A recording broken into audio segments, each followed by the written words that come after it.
What's going on, you guys? In today's episode, I want to tell a quick story of something that happened earlier this week. And there's a good lesson here about what to do when you screw up and how to make it right. And since we all screw up, me especially, knowing how to handle it is important to ensure it doesn't adversely affect our business. And before I get into it, my name is Ryan Rice. I'm a full-time real estate investor. I came from the Fortune 30 world, and I spent almost 14 years there, and now I'm in my 5th year of running my own business. And I do all of this to document my lessons, share them with you, and so hopefully you don't make those same mistakes I have, and it can make you a better business owner. 2 weeks ago, an employee of mine came to town. He lives in Fort Worth, Texas, and for some context, he's been working with me for over a year and a half. But we've never met in person, and I see him every day on Zoom, but this is our first in-person meeting. Before he came, we talked about how cool it would be if we did some sort of live interview and recorded it for my podcast. I thought he'd have some cool things to say for the listeners. He had a cool story. He was really excited about that opportunity. And it was this neat way to complement our first time meeting each other. So I put in some work to think about what I wanted to ask him. What did I want the value? What did I want you guys to hear? I did some research locally about where we could go. You know, my office isn't really made for a 2-person podcast setup. And so I found a podcast studio and I booked it. And I ended up booking based on a referral from my network, which I think is an important piece of information to put in your back pocket to pull out later in the story. When I booked it, I talked to the owner about scheduling. And he suggested we come in on a Saturday, which worked for me. My employee was here Friday through Sunday. And the owner was moving offices, and so while his studio seemingly wasn't normally available on a weekend, he was going to be in there moving, and so he just offered to set us up since he was going to be in there. And so we get there, everything's great. Place is super nice. Owner is incredibly welcoming. Seems like a great guy. I'd never met him before.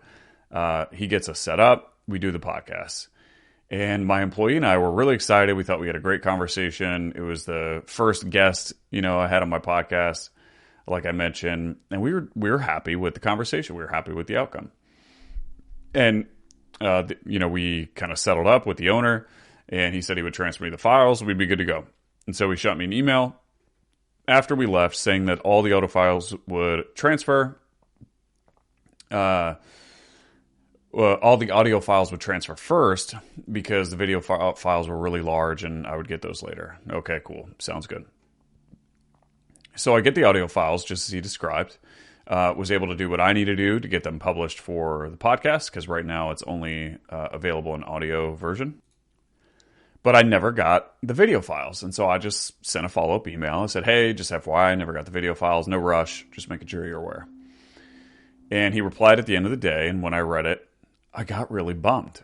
He said, I just issued you a refund for the video portion because when I set up the room, I forgot to move this third microphone that was in the room out of the way. And so the arm of the microphone was in the way or was in the frame, and it blocks your guest's face the entire time. Now, I immediately thought, well, hey, I appreciate without solicitation, without even me asking, he just issued the refund, which I think was the right thing to do. But I was still really bummed out. I didn't really care about the money at that point, but it was my first podcast with a guest. It was the weekend I got to meet the employee for the first time. And, the weekend just felt special, right? It didn't just feel like a normal podcast. Now, of course, the owner knows none of that context. But, while it's great that the owner refunded me unsolicited, the amount of debt that I incurred by doing all the research that I did and which podcast studio to choose, choosing him, driving to the studio, taking the time to get it set up, recording the podcast, and not getting the outcome I wanted, him refunding me was, that was appropriate, obviously, because I didn't get the result. But I was still in the huge deficit because of all of the time and all of the other costs that were associated with the transaction and me not getting the outcome that I expected. Now, on another note about his email to me giving me the news that I wasn't going to get the video files or that they were not good, he did say, hey, your side of the video file looks fine, and so we'll still get it to you. And so I'm thinking, okay, bummer, kind of sucks, but at least I'll get some video footage that I can use. and I'll have it documented. Then if I want to use it for content or whatever, I'll be able to use it. And he said he would make sure that the team sends me those files tomorrow. Well, tomorrow came and went and no files. And he sent me a note the following day, unsolicited, by the way. And he said, hey, the files are transferring now. They're really large, so it'll probably take some time, but you'll get them in the middle of the night. Okay, cool. Well, 5 days go by, and I don't hear anything, and I don't get the files. So I sent another follow-up, and he tells me that he and his team tried to make the transfer, but the transfer failed like 4 times in a row, and he's not quite sure what's going on. So he said, can you drop by the studio and pick up the files and do the transfer? So at this point, I'm just kind of annoyed, right? The mistakes have compounded. I had to follow up again. It was 5 days later, and now he wants me to come to the studio. So at this point, the deficit is so significant, I'm just like, forget it. I don't have time to go drive by the studio, wait there to get the files. And I tactfully communicated to him that I'm not going to drive down there to get the files. And so he actually volunteers to send someone from his team out to my house to drop them off. And I was like, oh, well, that's kind of a nice gesture. Sure. Let's arrange that. And his team member comes by. So his team member gets here. We hook up, his thing to the computer. We pull up the files, and I hadn't seen them yet, obviously. And I was excited to see, what my side of the video looked like. Now, mind you, this team member, the guy who came, he shared with me that I think he said he was the chief marketing officer, the chief video officer. He was some important figure in the business. He wasn't simply an administrative assistant or something like that. But this team member took at least an hour of his day to come drive out to my house and kind of do this with the files. Well, we hook his hard drive up to my computer and I pull up the video, and even my side of the video looks awful, in my opinion. The lighting was really bad. The same microphone that was blocking my employee's face was also in my shot. And I just didn't think it looked very good. It did not look professional for sure. And in the shot, the lighting was bad because the camera had one of the bright studio lights. It was like this 6-7 foot studio light. And the camera had the light in the shot in the background. And so the exposure picked up the light in the background, and the camera just wasn't super focused on me. And so I commented about the lighting, and the guy was like, yeah, that doesn't look very good. And I said, let me guess, that light in the background isn't supposed to be in the frame? And he was like, yeah, that's not supposed to be like that. And so now my, I'm bummed level is like at a 9 out of 10. Right. And the only reason it's not a 10 out of 10 is because I applauded their effort. He drove out to my house. But I'm now realizing I'm not going to have any video footage of what I expected would be video documentation of this, special event for me and my employee and the podcast, having the first guest. And it's not the end of the world, of course. And of course, I understand things happen. And I actually said to the guy, I said, hey, it seems like maybe what's going on is you're the video guy, the owner isn't. You usually get these things set up, but you weren't there because it was the weekend. And so he did his best, but he doesn't really do this often, so things got messed up. And the guy was like, yeah, he doesn't normally set things up. It's always usually me. And I said, okay, well, no worries. So why am I telling this story other than conveying how big of a baby I am because I didn't get my video on my podcast? And to be very clear, it's fine. I'm over it. The point I want to make, though, is in business, when we mess up, we can't simply re-exchange what was previously exchanged. And so in this case, I gave him money. He gave me a studio with the promise of audio and video files. I didn't get the video files, so he refunded a portion of the money that I paid. Right, so there was like a base rate, and then I had to pay extra for the video files, and that is the amount that he refunded. But the problem is that doesn't get us back to level playing fields, right? I incurred the cost of expecting there to be good video. I took the time to drive all the way out there, having the experience of my first podcast guest, which I wanted recorded. I did all the research to pick who I picked. I picked this person, and I didn't get what I expected. And so now the cost of me not getting the footage is greater than simply the money that we've exchanged, right? And I want to contrast this with an experience I just had with another business. And so hear me out on this one. And I promise you it'll be worth it. I'm going to tie all this together. I have been on a search to find a nose strip that I can wear when I work out that opens up my nasal passages. When my heart rate gets elevated when I'm working out at the gym and I breathe through my nose, I don't get a lot of oxygen through my nasal passages, especially compared to the amount of oxygen I get when I wear a nose strip. Something's wrong with my nose. I've had 3 nose surgeries. I don't know. I can breathe better than I used to, but I still don't breathe optimally through my nose exclusively. But I breathe excellently when I wear a nose strip. And so especially when I'm working out, if my heart rate is increased, if I can breathe better, then I can perform better when I work out. Well, I've tried at least 4 different brands of nose strips, and some of them work marginally well. But my problem is the second I start sweating, they fall off. None of them have stuck exceptionally well. In some perform better than others, but in almost all cases, they fall off when I start sweating. And in all of my workouts, I will typically start sweating in some regard. And so it's like I can't make it through an entire workout with a nose strip that stays on my face. And I've heard other people don't have this problem as much. Maybe my skin is just more oily. I don't know what the issue is. But I was talking to another guy at the gym who recommended this one brand. And I told him the problems I was having. And he was like, oh, yeah, dude, this thing never falls off. Give it a shot. So I was like, okay, cool. Well, I will buy this thing. And it just so happened that when I ordered, there was this promotion with this brand. So double cool. I was excited because this guy told me that it was going to solve my problem. And there was this big promotion, so I got a bunch of stuff at a lower price. Well, after several weeks, I didn't get the order. And I tried to go back to the email to track it, and I couldn't really figure out, was it lost or what should I do? And so I sent an email to support just inquiring in the event that the order got lost. Well, the support team member replied back almost instantly. I was actually really impressed how fast the communication was. And he said, hey, I'm so sorry. We're experiencing low stock levels on the package, the promotion that you ordered due to the demand that we got. And we don't plan to have this in stock for another few weeks. But what I'd like to do, if you're okay with it, is send you a whole bunch of samples for free. Would that be okay? And I said, well, yes, of course that's okay. And he said he would still send me the package when they got it back in stock. I was like, well, that's pretty awesome. Yeah, let's do that. And so they came, and I tried these nose strips. And sure enough, after 5 different times trying them on separate occasions, they all fall off when I start sweating.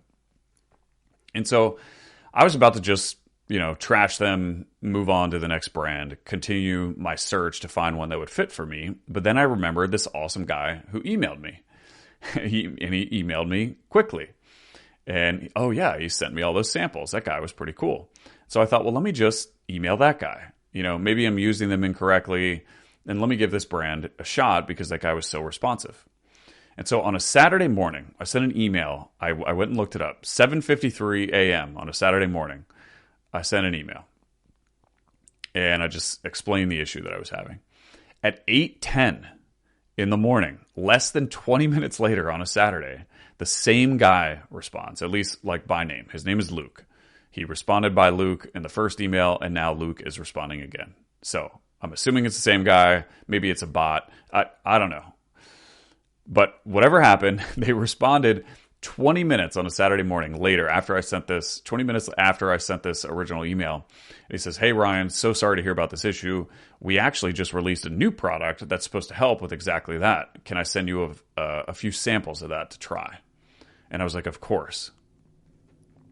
Now, I don't know if this new product that they released will actually solve my problem, but how crazy is that customer support? Contrast with the experience that I had with the other company, right? First, in this case, I got a whole ton of samples for free just because what I ordered was out of stock. And it's a ton of samples. They're all over my house. My wife actually trips on them when she goes up the stairs because I leave them around. And, here's the kicker too. When I got the product, when I got these samples and I tried them and they didn't work, I was about to just discard it. I was about to move on to the next brand. The only reason I didn't is because I remembered the interaction I had with Luke originally. and how amazing he was, how fast he responded, and how well I thought he responded with a solution I thought was really cool. And so because of the amazing first experience, I was like, let me try reaching out to this guy, Luke, again. And so the one initial interaction that I had with Luke the first time saved me as a customer. And had I not had that interaction, I probably would have just gone on to the next brand because this one, quote, doesn't work. But I remembered Luke, and so I shot him an email, and I was like, this is probably a shot in the dark, and he'll probably just think I'm complaining, but let's see what happens. And he responded less than 20 minutes later on a weekend, on a Saturday morning. And I'm in Eastern time, and so I don't know where this company is, but if the company is based on Pacific time, that would be even more impressive. So I have no idea where the company is based. But quite literally, in my opinion, that is a masterclass in customer fulfillment. Now, I'm so impressed with this company in the fulfillment side of their business that even if the product he's sending me doesn't solve my problem, I'm not going to want to give up on them because of how great their fulfillment team is. And the likelihood of me continuing to try their products is significantly higher than had I not had any of those experiences. And contrast that with the likelihood I'll use the podcast agency again. And look, again, the owner, super nice guy. I actually connected with him well. It's just the whole idea I had about that event, it wasn't delivered on. There's nothing I can do to change that. And I got a portion of my money refunded. And so, maybe I'll use them again. I'm not overly excited to try them again. Right. And, if in passing he were to reach out saying, hey, would love you to come by, and especially if he were to ask me to use the studio again, I would probably use it. But compare that interaction and that experience and my desire to continue working with the company to compare it to the no-stroke company. I, as a customer of that no-stroke company, I don't want to give up on the company because of how amazing the customer service rep is. And as a business owner, those are the experiences that we want to create. Whenever I mess up in my business, which is more frequent than I'd like to admit, but I'm so conscientious of my customer's experience. It's what keeps me up at night most, a customer not being absolutely thrilled with their experience, even if I did mess up, haunts me. And I know that if I do mess up, I need to go above and beyond the prior means of exchange to make it right. Because if I simply return to the original conditions prior to the exchange taking place, then I know the customer is still in a deficit. And they're in a deficit because their expectations weren't delivered on. And so we're not back to a level playing field if we simply return to the levels that existed prior to the exchange. The reason why I took the time to make this podcast and rant for 10 to 15 minutes on this topic is because we're all going to mess up as business owners. It's inevitable. We're not robots. But I think how we respond when we do mess up is what turns a poor experience into one that your customer absolutely raves about. It's always the customers who experience friction. And then you go so far out of your way to make it right that they're absolutely amazed. And those are the customers who will run and tell all of their friends and family about you. And they become raving fans of your business because of how you handle that interaction. And so if you want to build a brand that has longevity, if you want to turn disappointed customers into raving fans, think about what you do when you don't deliver on your promises. There may not be a better opportunity that exists to create future customers, either from the person you originally disappointed or from all of the people they go tell about how amazingly they were treated after something went wrong. So I hope that was a story that made you think a little bit. Those two stories certainly made me reflect on how I want to ensure I show up as a business owner when I mess up. And so if you thought this was helpful, will you share it? Share it to your Instagram story, text it to a friend who owns a business. It's the only way this podcast grows. And you sharing it is what tells me that you get value out of it, which will keep me continuing to shout into the camera in front of me for you guys. But I appreciate you listening. Thank you all. And I'll see you in the next one. Bye.